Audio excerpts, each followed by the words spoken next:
Mheshimiwa Rais wa Jamhuri ya Muungano wa Tanzania Daktari Samia Suluhu Hassan amenituma niwahakikishie yale yote aliyoyasema yatapewa kipaumbele, yatakwenda kupewa kipaumbele.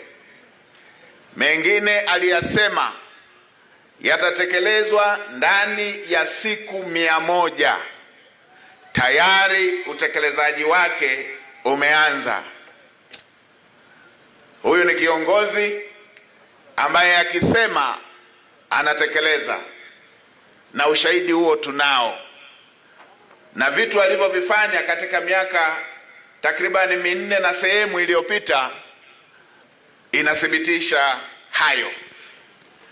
Kati ya mambo aliyoyasema atatekeleza ndani ya siku 100 baada ya kuchaguliwa kwake, ni kama mnavyokumbuka, katika awamu ya kwanza ya uongozi wake Mheshimiwa Daktari Samia Suluhu Hassan alijenga zaidi ya hospitali 119 kwenye wilaya ambazo hazikuwa na hospitali.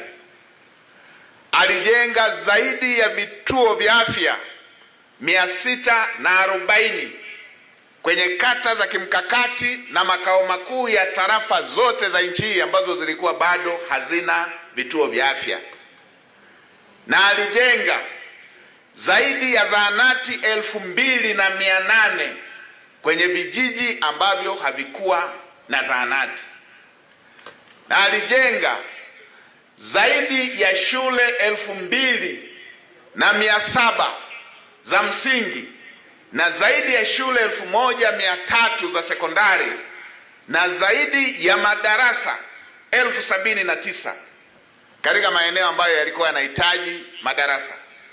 Baada ya kukamilisha majengo haya kwa nchi nzima, kwenye maeneo yaliyokuwa na uhitaji wa majengo haya wa miundombinu hii ulijitokeza upungufu wa wataalamu katika maeneo haya, upungufu wa watoa huduma za afya kwenye hospitali zetu, kwenye vituo vya afya na kwenye zahanati.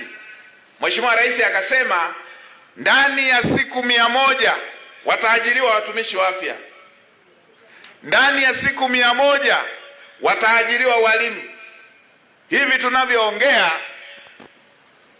tayari tangazo la ajira lilishatoka la kuanza ajira 12,000 zikiwepo 5,000 za afya na 7,000 za upande wa elimu, na masuala ya usaili yanaanza tarehe 10 ya mwezi huu, wiki ijayo, na usaili wa watumishi hawa 12,000 kwa Mheshimiwa Rais, kwa kutambua vijana wa Kitanzania wametapakaa kila mikoa, zitafanyika kwenye kila mkoa. Na hapa Mwanza usaili utafanyika, na kule Msoma usaili utafanyika, na kule Mbeya usaili utafanyika, na kule Songwe usaili utafanyika, na kule Geita usaili utafanyika, na kule Kigoma usaili utafanyika, na kule Simiyu, na kule Arusha, na kule Tanga. Kila mkoa